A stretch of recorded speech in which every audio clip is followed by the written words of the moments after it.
had this ridiculous name for a detective, Proven Sharp. But that's exactly what he was. I reckon he was one of the best detectives in Britain. And for many, many years, not one of the murder cases he investigated ever ended in a blank. But of course, he was policing in a different era. He didn't have the constraints, shall I say, of the Police and Criminal Evidence Act that the police force have now. He was working with the old-fashioned judge's rules. So in a way, really, those were Proven Sharp's rules. In November 1971, Proven Sharp appealed for Phil Simmons to come forward and said he would also like to hear from anyone who'd been in touch with her since 1963. Again, though, the silence was deafening. Sergeant, thank you. Gaffer. Detectives travelled to Germany to interview military personnel who had served with Captain Simmons, and the story began to unfold. Frida Simmons and the captain, meanwhile, were living in Bideford, although he was frequently away in the Persian Gulf, acting as a military advisor to the Sheikh of Abu Dhabi. Also in November 1971, the captain came back to Britain on compassionate leave after concerns for Frida's health. Appealing through the Sunday Mirror for Phil to come forward, he said that Frida had lost her voice under the strain and was now a bundle of nerves. Wherever you are, Phil, he pleaded, get in touch with someone and let them know you are alive and well. Don't let my wife suffer like this.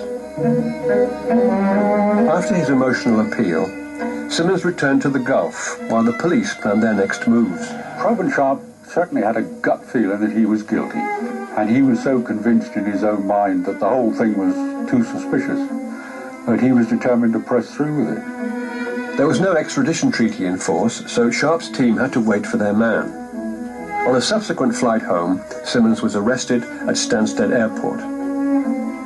The next day, in smart black blazer and regimental tie, he appeared before Newton Abbot Magistrates Court charged with murder. Applying for bail, Captain Simmons' solicitor told magistrates that his client was a highly respected member of the community who'd been awarded the MBE for his services in Malaysia during the 1948 emergency. But his efforts went unrewarded. Facing a murder charge, the captain needed to be at liberty to help in his own defence. He wanted the public to help him find his ex-wife, who he hoped would come forward when she realised the serious consequences now facing her former husband.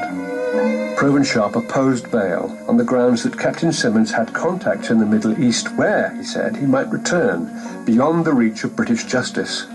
I was surprised that he didn't get bail, and I was surprised that it wasn't filtered out at the magistrates' court level when there was, at that time, old-style committal proceedings where they would have analysed the evidence, and they clearly didn't. The captain was remanded in custody. As prison officers took him away, he blew a kiss to Frida, where she sat weeping in the public gallery. The captain spent the next 21 weeks in Exeter prison. One gets the impression that this was driven by the police inspector who clearly got the bit between his teeth. Finally, in February 1973, almost 10 years after his wife's disappearance, Captain Simmons was brought to trial here at Exeter Crown Court, where he pleaded not guilty to murder. Under the command of the tenacious Proven Sharp, the police had interviewed more than 400 people in their investigation into Phil Simmons' disappearance. No avenue of inquiry had been left unexplored, no stone had been left unturned.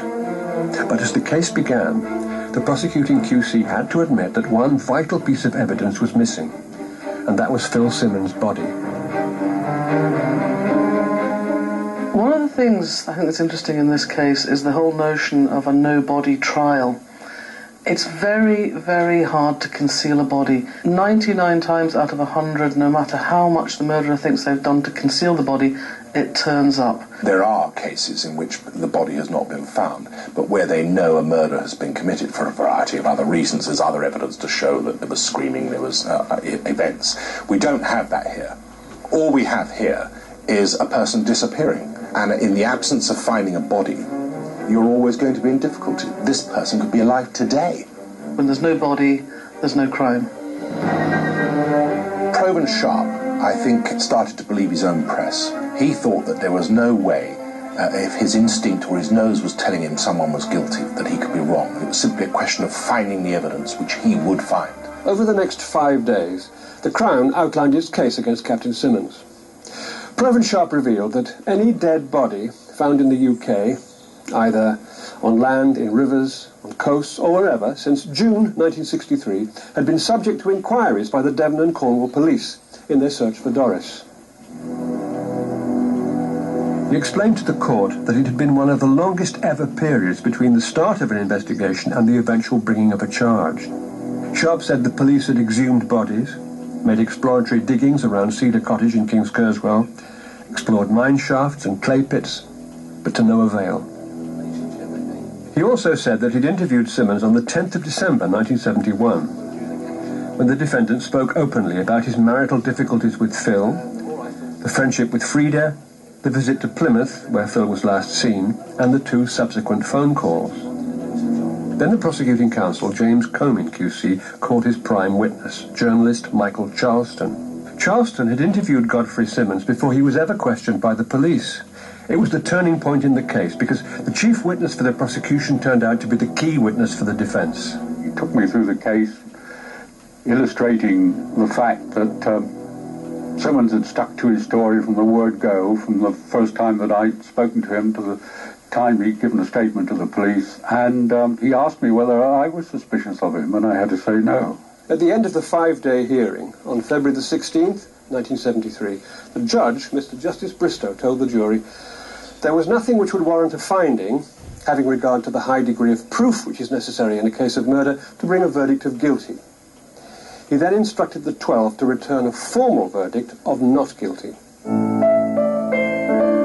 Within a few minutes, Godfrey Simmons was a free man. At home in North Devon, Captain Simmons' second mother-in-law, Mrs. Elsie Benalek, was waiting with a large celebration Cornish pasty.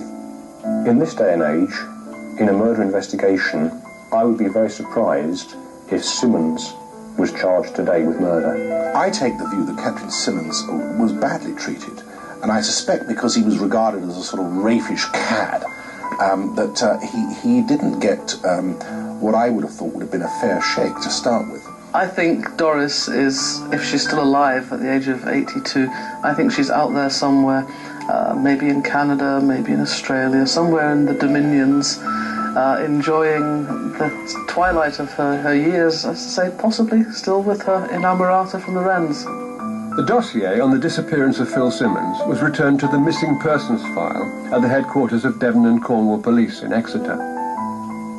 What actually happened to Phil Simmons? Did she really walk out on the captain? Not to mention a half share of the marital home on that fateful day in Plymouth. Is it conceivable that, having severed all contacts with her family, Phil Simmons is still alive, with a new name and a new life?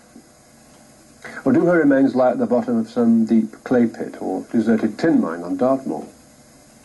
The file on the case of the disappearance of Phil Simmons remains open. The answer to this 40-year-old mystery may yet be found.